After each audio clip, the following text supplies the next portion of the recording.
Good morning, everyone. Thanks so much for joining me here. I'm Myra Ansari. Good to see all of you all here. I appreciate you waiting patiently as we're getting ready to start this streaming for this press conference that the mayor is having. It's happening at MSD. And the mayor's giving an update on several things, including the odor remediation, and Planet Fitness marathon race and series, and also the Solaris Louisville update.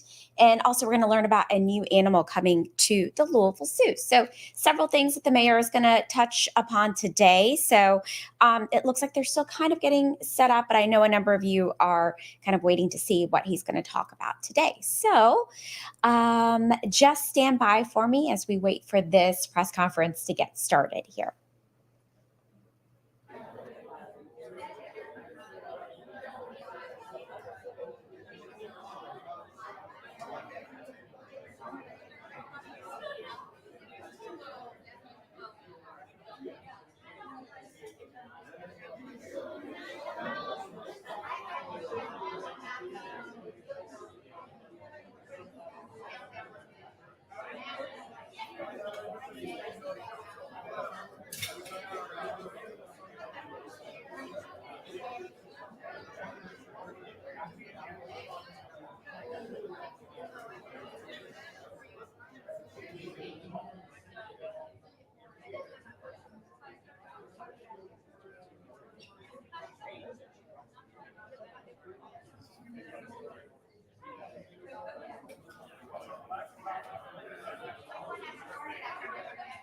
We got a long one, so the more you can condense it, the better. Okay.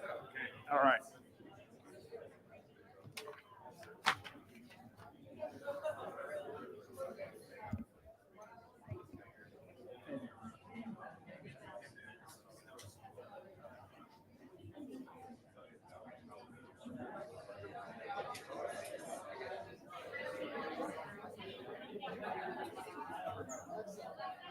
You guys all ready?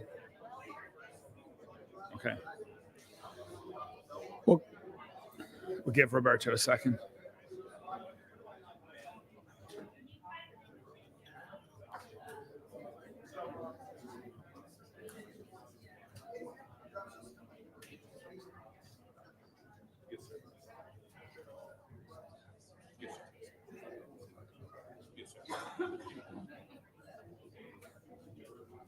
Great.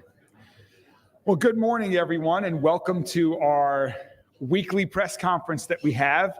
And it's wonderful to be here today at the new headquarters of MSD in the Park Hill neighborhood.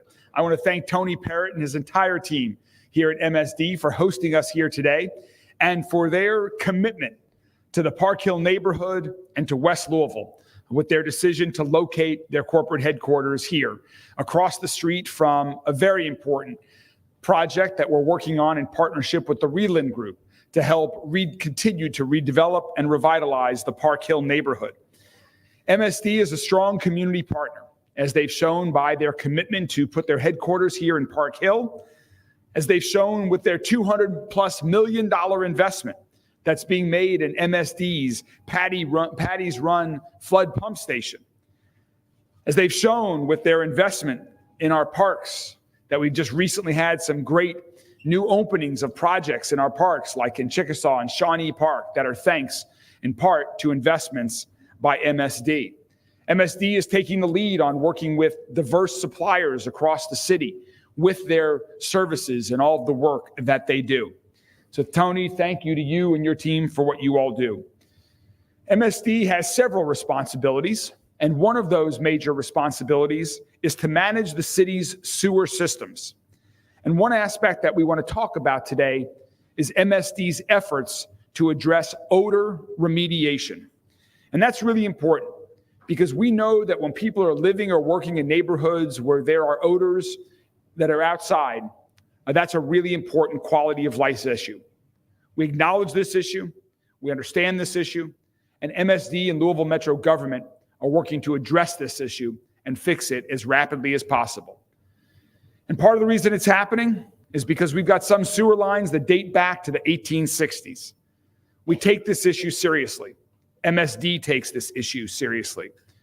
MSD has a program called Clarity, that's CLAIRITY,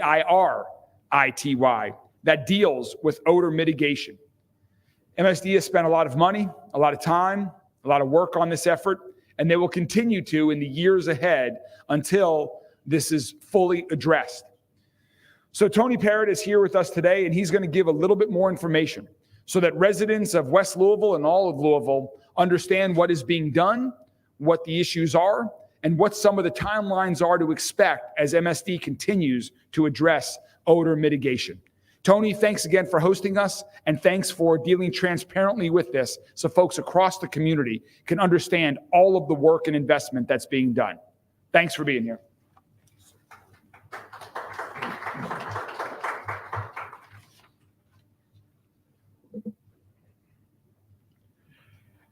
Thank you, Mayor Greenberg. I know everything that we do at MSD would not be possible if it wasn't for the support that we get from you and your administration. We're very grateful for that. Welcome to this building. This is going to be our future main office headquarters here in the Park Hill neighborhood. And as we grow and as we have expanded our operations, we are now needing new headquarters. And so this building will give us the capacity to hire more professionals to meet the operational and the regulatory requirements that we are faced with our wastewater treatment, stormwater drainage, and Ohio River flood protection. As you all know, we are in the midst of what we call odor season, which usually runs through the month of June through the end of October. And we are working to deal with odors, not only in this part of the community, but throughout the entire service area in Jefferson County in our wastewater collection and treatment system. This is odor season because the dry summer months lead to less rain. And when you have less rain, you don't have the ability to flush through wastewater through the sewers and fill the traps that are necessary to keep odors within the collection system. But we're not solely just relying on rain. We are investing, as the mayor said, over the next 2 fiscal years, over $50 million in capital projects, and we are doubling down on our operations and assign additional staff to oversee our odor strategy and our odor mitigation. Kim Reed, our Chief Innovation Officer, is going to be the lead with all of our odor strategy with the Air Pollution Control District and with the community and our operations team. One of the things I want to talk about today is to let you know that we address odors every day in our operations, whether it's at our small treatment plants, large treatment plants, pump stations, and all of the different ways that we do in terms of using chemical treatment, biological scrubbers, or even major biofilters at our large wastewater treatment facilities. This is something that we do every day, but we know we need to do more. And so over the last couple of years, because of the dry weather that we're getting in the summer, we're seeing, particularly on this map, you see the 5 watersheds that we are responsible for in Jefferson County. Morris Foreman, which is our largest and oldest treatment plant in the state of Kentucky, serves our combined sewer system. And basically what that means is it was a system that was built back in the 1800s to be able to take on stormwater and wastewater. And when you don't get the rain, you have trouble with odors within that combined sewer system. So even though we have odors throughout Jefferson County, we are focused primarily in the Morris-Foreman watershed and all of the areas that drain to it, including the downtown business district, Old Louisville, and all of the communities that are west of 9th Street. And so we have a target area in terms of how we're doubling down on our operations and where we're putting our focus with our capital investments. We are tracking odor complaints as they come in, working through the Air Pollution Control District and also with Smell My City app. And so we know that there's odors throughout the county, but on this map, it shows the yellow where you see the more concentrated or the more dense areas of odor complaints that we are focused on in our community. So we are doing things that will really try to not only address odors at our treatment facilities, but odors that are emanating from catch basins. A lot of people don't know that catch basins can be a primary source of odors, and that's the little grates that you see along the side of the street. When it rains, the water goes in, and basically, it's in our combined sewer system. And so we have some of those catch basins that are old, some of them are trapped, some of them are untrapped. If they are untrapped, the map shows you that odors can emanate or come out of those catch basins. If they're trapped, there's a water gap that prevents odors that come out. So we're dealing with untrapped catch basins. We're dealing with catch basins that need repair. And so we have put a lot of focus and a lot of money on remedying that throughout the 8 or 9 communities within West Louisville. The other thing that we are dealing with is dry weather. We have had a history over the last few years in Kentucky with long dry spells. And so that exacerbates the odor issue. And within a combined sewer system, if you're not getting the rain, you're not getting the flushing. And so that can lead to odors, and particularly if you have untrapped catch basins, but also with trapped catch basins, when you have water that can evaporate in those trapped catch basins, you can still get odors that come into the system. So what we're doing from an operation perspective is making sure that we are cleaning and flushing and deodorizing catch basins. We are flushing our sewer lines and replacing a lot of missing or damaged catch basins in the city. We're adjusting our chemical feeds at our pump stations and our treatment facilities, and we're working in partnership with our Louisville Water Company to do more targeted hydrant flushing to get water in the system. And we've even put in new water trucks and using contractors to help us get water in the system where necessary. We're also designing in odor control as a part of our large capital projects. For example, right now at Morris-Foreman, we have a $250 million project to replace our biosolids project there. And a part of that is about $12 million worth of scope for odor mitigation. I talk about water in the system, and this is a very good map because what it shows you is over the last 50 years, the consumption in the blue bars and the number of customers that we have with the red line. As the number of customers have pretty much tripled over the last 5 years, the last 50 years, you can see that the consumption has pretty much remained flat. And so about 150 million gallons a day is sold by the Louisville Water Company. And so that just gives you an idea of why when we say we're taking on more waste and we're taking on more solids, it's because our city has grown, but we haven't had an increase in consumption. Rain is very important. And if we get a 2-inch rain event, it can produce about 2 billion gallons of runoff, 2 billion gallons of runoff. That helps flush that combined sewer system. And so a lot of people say, well, why can't you just work with the water company and put more water in the system? We would rather rely on the rain event. And so we have been very fortunate over the last couple of months. We are in the middle of odor season now, and we've had pretty much a rain event every other week. And so that's really helped mitigate the odor in our system. So we have focused on catch basins, and we have identified or we are completed or we're under construction in the bidding process for over 422 catch basin replacement projects that will be covering multiple neighborhoods and completed by the end of 25. Just to kind of break it down for you, we have focused projects in Park Duval that have been completed. We have projects in 3 phases in Maple Street, the California neighborhood, which 1 phase has been completed and the other 2 will be completed this fiscal year. In the Shawnee Basin, we have over 200 catch basins that we are working on, which will be completed by May of 2025. And we're also doing work in the Chickasaw neighborhood, and those bid documents will be going out this fall. In the Taylor-Berry neighborhood and the Russell neighborhood, for example, we have an additional work that will be bid in September in Taylor-Berry. And for Russell, we're going to have to do that work in phases. We have over 747 catch basins that need to be repaired. So just want to give you an idea, when I tell you that, that's a $15 million project. And so we have got to be able to phase those over time to be able to fit those in our budget. But we've identified those and we are going to be moving forward.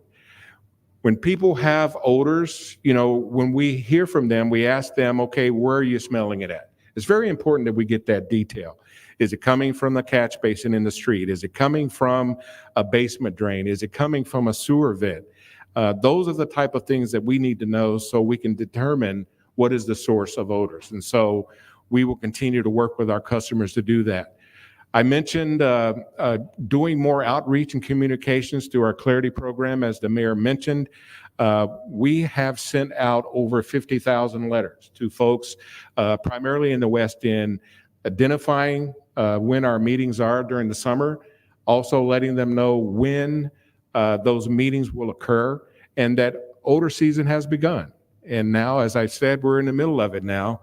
And so we will continue to have that type of outreach, targeted outreach. And we have had 2 of the 5 scheduled meetings this summer. Our next meeting is going to be August 27th. And we have a couple other meetings in October. So we're doing a lot to get out to the community, and we're doing everything we can to be transparent and to be focused on odor mitigation. So these are the upcoming meetings that we have left this summer. But we encourage folks to reach out to us and contact us so that we can address odors. So, Mr. Mayor, that's our update.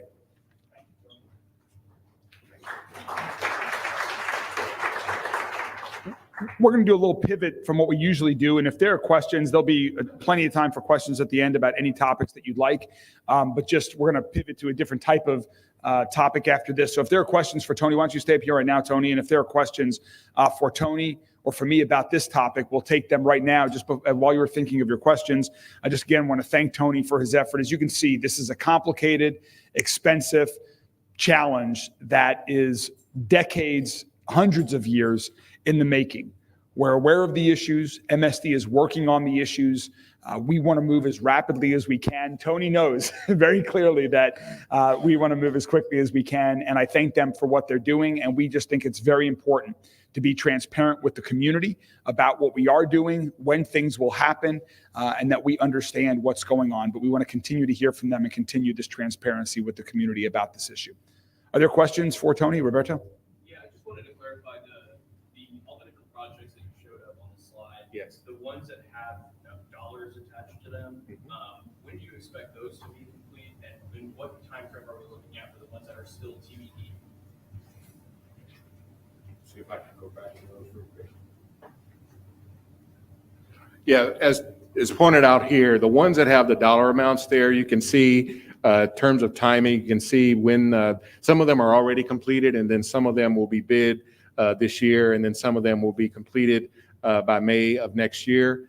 For those areas where we've completed our inspections and the Chickasaw and the Taylor-Berry neighborhood, for example, we're developing the bid documents for Chickasaw. That project will be done this fiscal year and part of fiscal year 26. And the Taylor-Berry neighborhood, that project will be bidding in September of this year. The Russell area, as we mentioned, is going to be phased just because of the magnitude of the lift there financially. But we think that probably within it's in our 5-year capital plan to be able to phase those out. And then there's additional neighborhoods that we are going to continue to look at: Portland, Smoketown, other areas. And so we're going to be looking at all of those areas.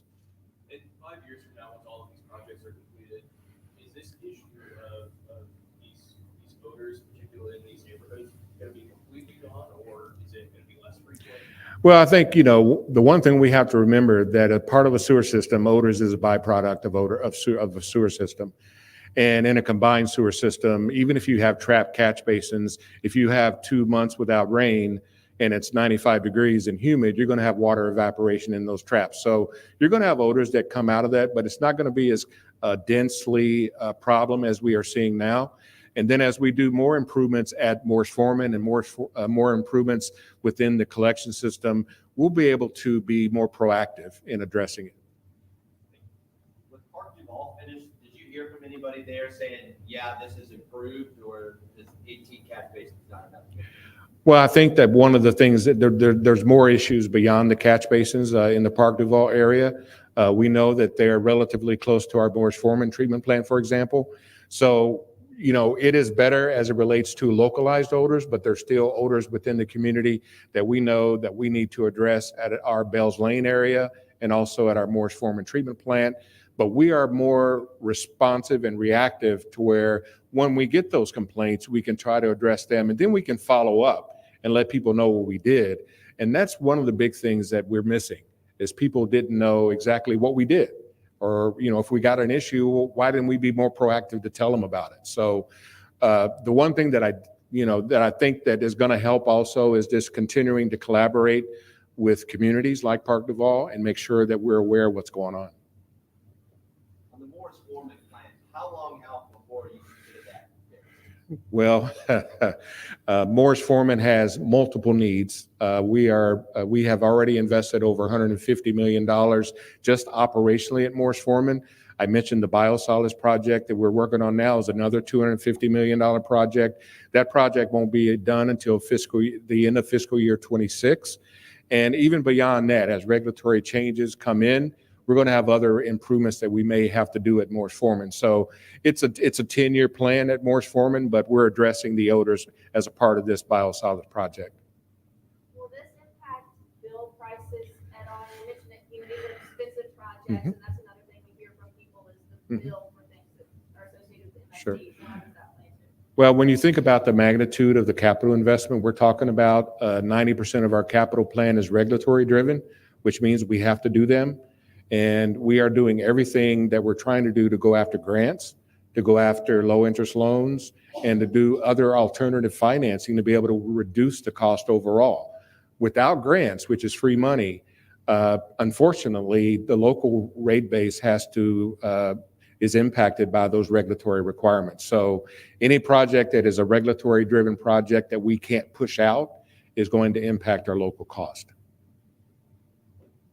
Thank you all. Thanks, Tony. Thanks. Thanks, Tony. Now to some fun stuff. That was odors. Now we're going to get to some of the really fun stuff and great things that are going on around our city. Let me just, what a great last 24 hours it's been.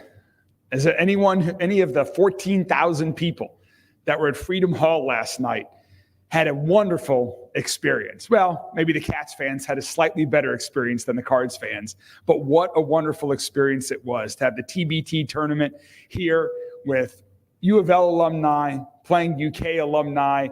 It was just a wonderful reflection of how our community loves our events.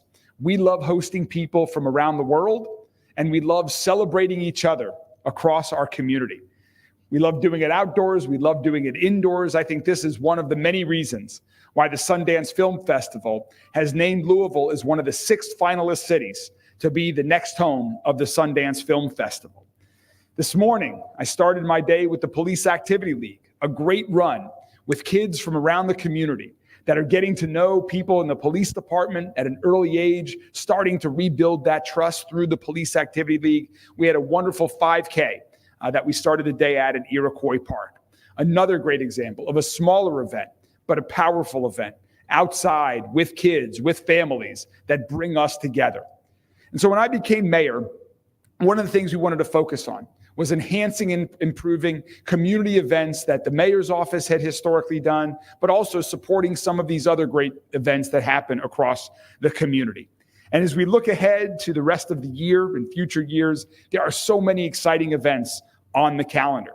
And Metro government partners in one way, shape, or form with nearly all of these events, and some we sponsor as well.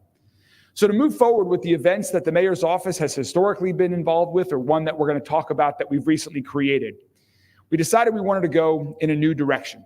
And we wanted to really enhance the quality and a new feel as we move forward into the future. And so now I'm so thrilled to say that our team within the mayor's office is working with Joey Wagner and his colleagues at the Joey Wagner Group and other private sector partners so that we can make city-involved events more enjoyable, more accessible, and bigger and better than ever before for people all across our city. And we're adding to the lineup of events that we've had. So we want to give you a preview of what some of those are. First, coming up, let's look ahead to Labor Day weekend, where it's always a huge weekend here in Louisville. And this year, it will be as well. First, there's World Fest. World Fest will once again be happening on the Belvedere. This is the 22nd edition of World Fest, and it's always a great time. We expect about 150,000 people to be enjoying themselves with their families in downtown Louisville on the Belvedere for World Fest. Just like the Carnival in South Louisville that the Cuban community had last weekend, the World Fest showcases our diverse global cultures that are right here in Louisville. Right here, these cultures that are part of our community that make the city of Louisville so unique and interesting. There's food, music, art, and more. And World Fest is free to attend, free for all families. This year's World Fest will include 3 stages showcasing international, national, and regional and local performers. We'll also hold a naturalization ceremony where we'll welcome more than 300 new Americans to Louisville as new cities. And one of my favorite parts of World Fest weekend is the Parade of Cultures, with nearly 1,000 participants that are celebrating their diverse cultures that are right here as part of our community in Louisville. The Global Village highlights cultures and customs from all over the world, plus a children's international activity zone with information available for our international residents, the fastest growing part of our community here in Louisville. Again, World Fest is free to attend. It's great family fun for people of all ages. And it's Friday, August 30th through Monday, September 2nd on the Belvedere over the Labor Day weekend. And Labor Day weekend, that also means on Labor Day Monday that we're going to welcome thousands of people just a couple of blocks away to Waterfront Park on Labor Day morning for the hike, bike, and paddle. And this year, it's going to be extra special because it's the 20th edition of the Mayor's Hike, Bike, and Paddle event. And so here's what we're going to do this year, bigger than better than ever. Our hike will be a 4-mile walk. People can, of course, go for a shorter period if they want. And that walk will be along the Ohio River, across the bridge, River Park Place and back for those who want to go the furthest, of course, over the bridge. It'll start at the Great Lawn on Waterfront Park.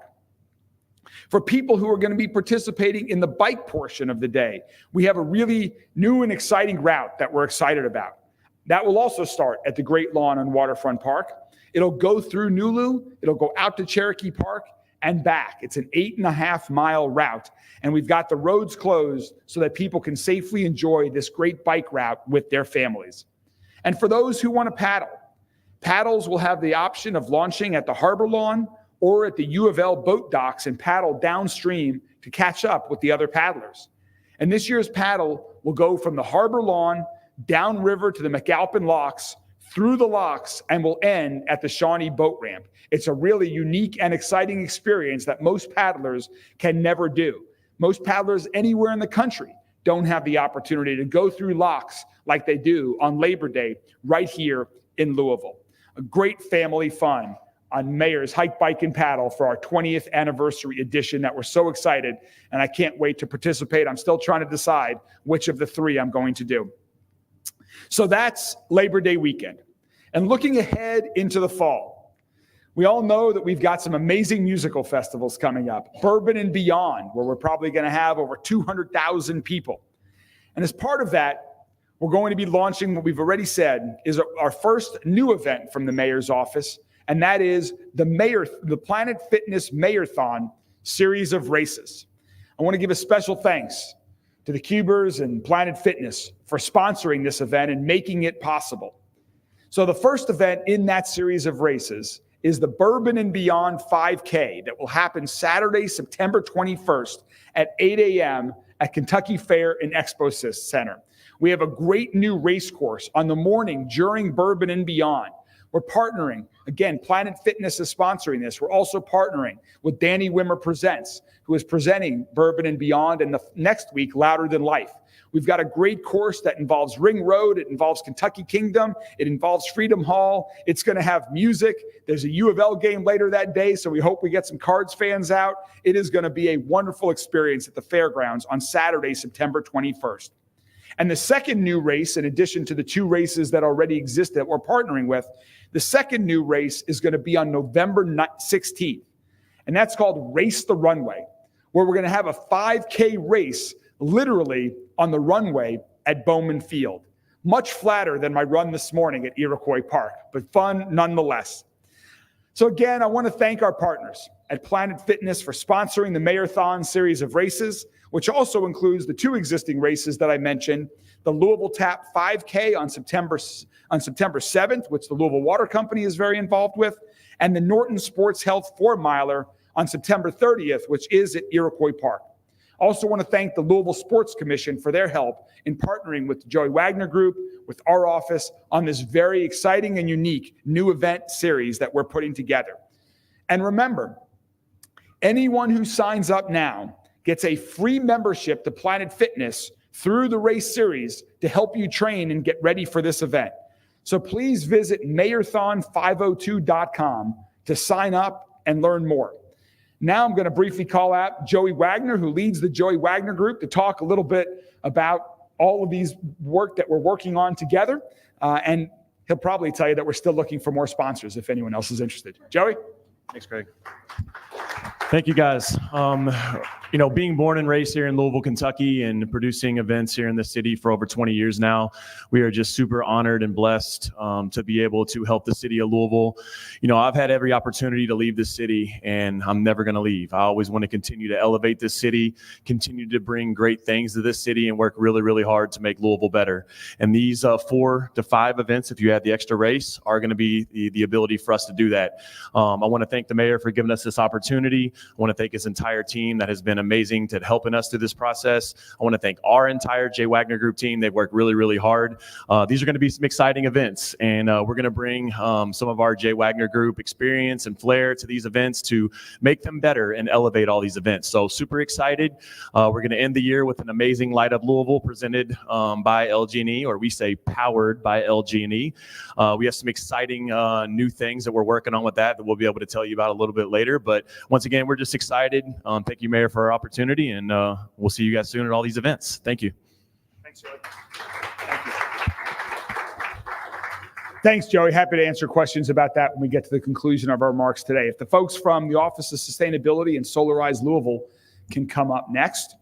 And we have another great news announcement to talk about today. And it's about the 2024 edition of the Solarize Louisville program, which we launched back in March and we've talked about with you all before. The Solarize Louisville program offers households in Jefferson County and 7 other surrounding counties the opportunity to go solar together and support our goals to be reliant on 100% clean energy. And this program makes investing in solar easy. Through the Solarize Louisville program, we connect participants with vetted solar installers. We provide a step-by-step walkthrough of the solar installation process, and we help participants access discounted solar rates. And I'm happy to announce that due to the overwhelming demand from across the city of Louisville and the positive responses that we've already received, we're extending the deadline for people to apply to Solarize Louisville. And this decision is a direct response to the enthusiasm that Samedha and our team at the Office of Sustainability have heard from our community about the opportunity to participate in the Solarize Louisville program. And so the new deadline to apply is Sunday, August 18th. This new deadline will allow more households to take advantage of the benefits of solar power. And to date, since the program's launch in 2022, nearly 200 participants have already signed up to go solar through Solarize Louisville. I love, as I'm going around the city and driving across through neighborhoods, when I see a house that has the solar panels on their roof, and I know it's one of them that was powered because of the Solarize Louisville program. We want to serve more people. So whether you're thinking about this for the first time or whether you've been thinking about converting to solar for a long time, exploring Solarize Louisville is a safe and trusted option. And signing up for Solarize Louisville does not obligate you to sign a contract. It's a way that you can learn more and still have time to make a decision. It just expresses your interest in accessing a free, no obligation, discounted quote for solar power through installers that have been vetted and who our city believes are trusted partners. To learn more, to sign up, go to solarizelouisville.com. You'll learn more about it. And I want to introduce a special guest today. Shireen Camp is a Solarize Louisville participant. And Shireen is going to tell you a little bit about her experiences so other folks around the community can hear about them and hopefully want to additionally join before the August 18th deadline. Shireen, thanks for joining us. Thank you. Hello, I joined the solar program about 3 years ago, and it has been one of the best investments that I've made for myself and the environment. Samita was one of the ladies that helped me with the program. I saw it on television and took advantage of it.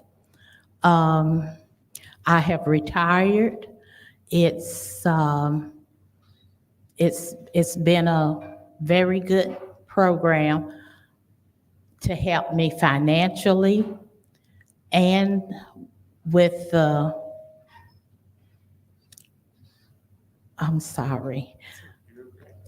and with the program, it has led me on to more things. I've purchased an EV car to help with the environment. With the weather getting so bad, with the climate change, the solar program has helped me with my bill financially, has tremendously cut it in half, more than 50%. I'm moving on to more things to help the environment, and it's just been very helpful. I was one of the first in the West End to join the program to join the solar program, and you can't go wrong. The program, the company was very convenient, quick, and very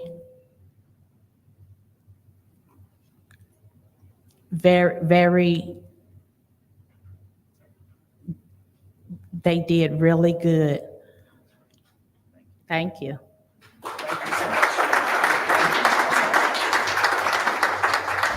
Thank you so much, Shireen. I think Shireen's experience is very similar to the other 200 participants that have already been a part of Solarize Louisville, where it's helped reduce their energy costs and at the same time doing great for the environment and changing habits that have led to other changed habits that are great for our community and the world as well. So thanks to Shireen for participating. Thanks to Sumedha and the entire Office of Sustainability for helping lead this program and everything that you all do every day of the year. And thanks to our trusted partners as well that are helping install these solar panels on homes all across our community. Thank you all very much. We've got two more exciting announcements. I know today is long. The next one, we're going to be joined by Dan Maloney from the Louisville Zoo, where Dan is going to share some great news coming out of the Louisville Zoo. As you probably know, there's always something new and exciting happening at the zoo. My family has loved going there ever since we had our boys, and we love going now as adults. There's something always there for people of all ages. Dan and his team care for about 1,100 animals at the zoo from all over the world. And it's always exciting when the zoo family is growing. So without further ado, let me introduce the Executive Director of the Louisville Zoo, Dan Maloney. Good to see you. Oh, get that little thing. Good morning, everyone. It's good to see you. Are we in? Yeah, we're still in the morning. Anyway, we'll put it up in a moment. Okay. Yeah, do that. Leave it up or not? Yeah. What do I do? Just hit that thing? Let's hit play. Okay. So, thank you, Mr. Mayor. I appreciate it very much. You know, there's always lots of things going on at the zoo. This year, our fiscal year, we had the second highest attendance ever. We had 908,000 guests in our fiscal year. We've got our koalas back after 23 years, and orchestra is back after 15 years. But, you know, we're bettering the bond between people on the planet. That's what our vision and our mission is at the zoo. And so every viable hatching and every viable birth is a cause for celebration. We always have an opportunity to add to our extended family, and it's always exciting. Some births are even more exciting than others. And in this case, this is the first tiger birth that we've had in more than 20 years. That's Jinga. Thank you, guys. Thank you so much. That's Jinga and her yet to be named cub. Norton is going to be sponsoring a naming contest down the line there. And it's really a thrilling time for us. These are Sumatran tigers. All tigers are rare in the world, but these are the last of the island tigers. The ones on Bali and the ones on Java disappeared back in the 60s, 70s, 60s and 70s. And so the Sumatra tigers are the smallest in the world. We also have the Amur or Siberian tigers at the zoo. They're the largest in the world. But these guys are extra special. There's probably no more than 400 estimated to still survive in the wild. There are probably just as many in zoos around the world, and they're one of the few species that are globally managed in the world. So animals are moved all over the place. We have a little surprise for you. There's a webcam. You can go to louisville.org/cubcam, and you can see some live images of mom and her youngster. And so this is a way to follow on the progress of the cub. Mom Jinga is an experienced cub. She's only been with us for a few years. She came in May of 22, but she's an experienced mom. She had litters at other zoos, and so she knows what she's doing. I always feel for singleton moms, though, because these cubs wear their patience pretty thin. So it's an exciting time for us. If you haven't been to the zoo for a while, please come on out. And this cub will be on public display. We'll play it by ear, but it'll probably in the next several months. It takes a good 2 to 3 weeks for their eyes just to open. So this cub right now is completely dependent on mom, has very little ability to crawl around. It kind of slugs around at this stage. And we'll just continue to watch how it develops. Thanks, Dan. Thank you. Great news. If anybody who has little ones at home, I'm thinking of a number. What number is that? 6. That's it.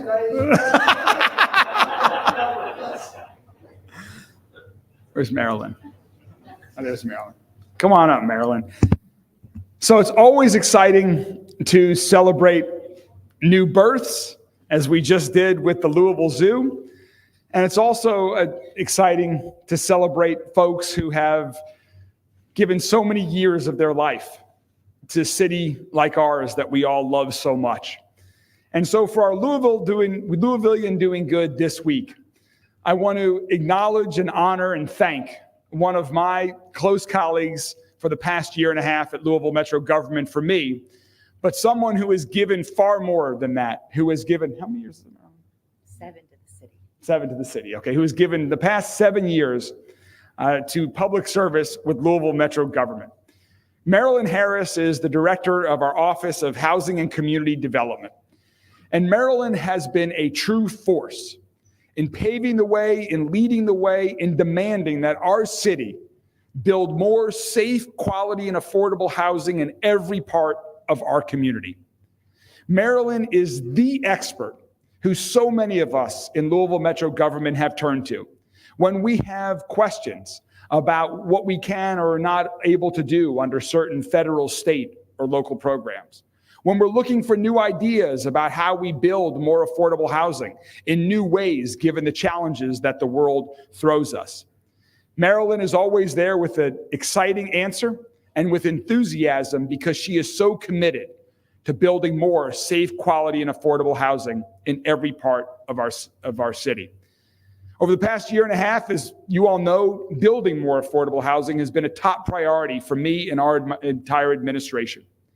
And we recently put out the My Louisville Home Plan, which puts forward a bold goal to build and renovate 15,000 new affordable housing units across the city. Many of the ideas in that plan are Marilyn's. Marilyn helped us with that entire plan, put it together. She spent countless hours over the past year and a half, just as she has for the past 7, listening to the community and hearing their ideas as well, so that we at Metro government could put them into action. She's been a leading force for eviction prevention that our city has done.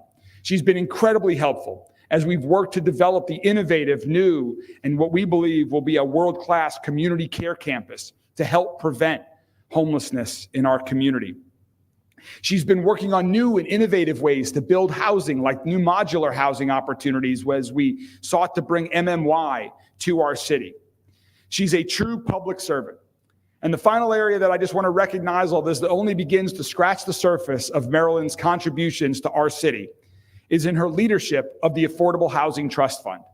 The Affordable Housing Trust Fund is such an important part of helping fill the gaps so that we can build more affordable housing across our city. Marilyn has been the chair for several years, and she has been a key leader in that area as well, as our administration and the administration before ours has invested tens and hundreds of millions of dollars into building more safe, quality, and affordable housing across our city. So Marilyn, I know that you don't like the limelight or spotlight, but thank you for coming out today to let me recognize you on behalf of the entire city of Louisville, to thank you for your years of service, for being the true public servants, for focusing on the important need of safe, quality, and affordable housing across our entire city. I know you're retiring, but I hope we continue to still have opportunities to partner together, to work together. I know that that passion continues. So ladies and gentlemen, please join me in welcoming and thanking Marilyn Harris.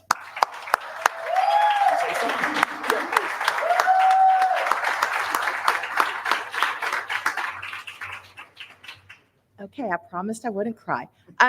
I really want to thank the community. It has been an amazing 7 years, and the last year and a half has been incredibly exciting and fulfilling, working with the mayor and this administration who brings such passion to the work that I have spent my life doing.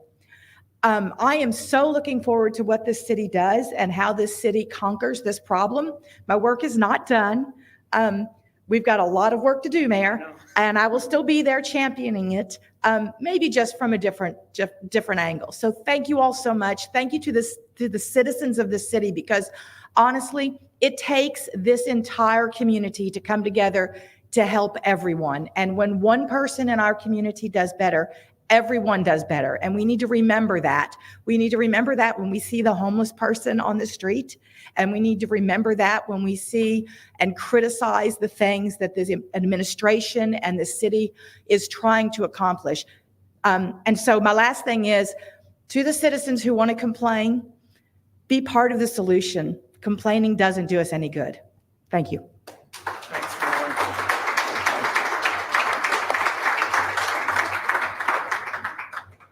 Thank you so much, Marilyn. And with that, I'm happy to take any questions that the media has. Mayor, there was a lawsuit filed this morning by Shannon and Jeff Lauder. Names several defendants, including LTD, several officers, and you. It alleges in this lawsuit that you were negligent in hiring former Chief Jacqueline Laurel and supervising her. What response do you have to those allegations in the lawsuit?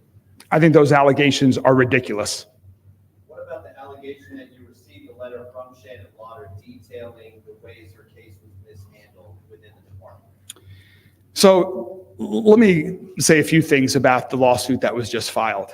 First, as I and our administration has shown over the past couple of months, when we learned of allegations of sexual harassment, we have addressed them with the seriousness that they deserve, with the seriousness that all allegations of sexual harassment deserve. We have several investigations going on right now to get to the bottom of what has been going on at LMPD and across our city and to find the truth. And so we need to let those investigations play out. And as they do and are completed, we will release those results publicly because I think that's important to know. But I also want to mention that to reflect on the action that my administration and I have taken when we have found out about alleged wrongdoing. The actions that we've taken just over the past couple of months in this area. We've changed policies. We now have a broader definition of sexual harassment that for LMPD that more closely mirrors Louisville Metro government. We have new ways for victims of sexual harassment to report the incidents so that they have more options and have more comfort to report that, which is so important. The command staff at LMPD has completed mandatory sexual harassment training over the past couple of months. We've increased the support that's provided to victims of sexual harassment. And Chief Humphrey has put individuals on leave pending the results of these investigations that I have mentioned. So every allegation is taken seriously. We will take this lawsuit very seriously, and we will respond accordingly. Are you denying that you received that letter?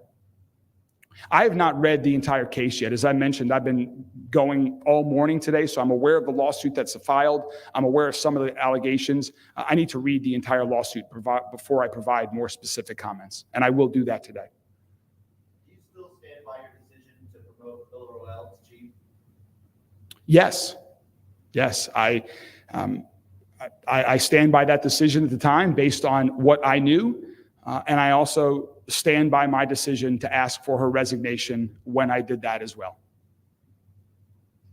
In Frankfurt today, there were talks about the needs for paramedics and EMS workers and trauma care workers needing more resources, and there needs to be more people going into that profession. What can you say about here in Louisville? Is there a need for more people to be paramedics, to work in EMS, to do those kinds of jobs? And what can be done about it, or is something? Yes, there definitely is. Just as we need more police officers in LMPD, we also need more paramedics and paramedics and EMTs. And we have taken action in that. Just recently, we negotiated a new contract with the union that represents paramedics and EMTs and had historic record-breaking raises for those individuals who were vastly underpaid as when they were part of Louisville Metro government compared to their peers at other EMS providers just across our city in some of the other ambulance services that are part of fire and EMS districts across our city. I believe it was over a 30% raise that we have now agreed to with the paramedics and EMTs. They deserve these raises. I was happy that our administration negotiated these raises, and we're hopeful that we can attract more people to become paramedics and EMTs for Louisville EMS. They deserve it, our community deserves it, and we'll continue to invest in them just as we do all first responders. That is one of the most important functions that our government does. Roberto. Replacement in mind for former Councilman James Keaton on the Civilian Review and Accountability Board? Not yet. I was just recently, just a couple days ago, I was made aware of the issue why his appointment cannot go forward. And so I'll be working on that over the coming days and week. What's the process for selecting a new replacement or selecting Councilman Keaton in the first place? What kind of process do you all go through to figure out who should get that appointment from the mayor's office? Well, in the Civilian Review and Accountability Board, there are a couple of different processes because part of it involves nominations that come to me from various organizations that are spelled out in that ordinance. And so some of those folks were selected from a list that was provided to me. Those people have already gone forward to council, I believe.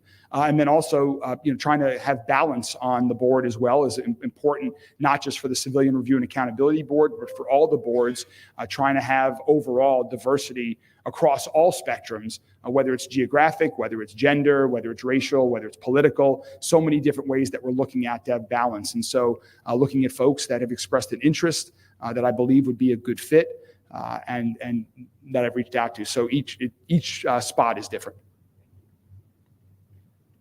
You mentioned some ongoing investigations at LMPD. Can you just tell us where those are at, how close to the finish line they are? I hope very close. There's no one who wants to have the investigations completed more quickly than me, but I also think it's very important that they be done thoroughly and completely so that the entire community can have the truth and the facts about what's happened. And so there are 2 investigations that are going on right now. And I'm hesitant to give any timelines, but I'm hoping at least one of them is done within the next month. Thank you all very much. Have a good day.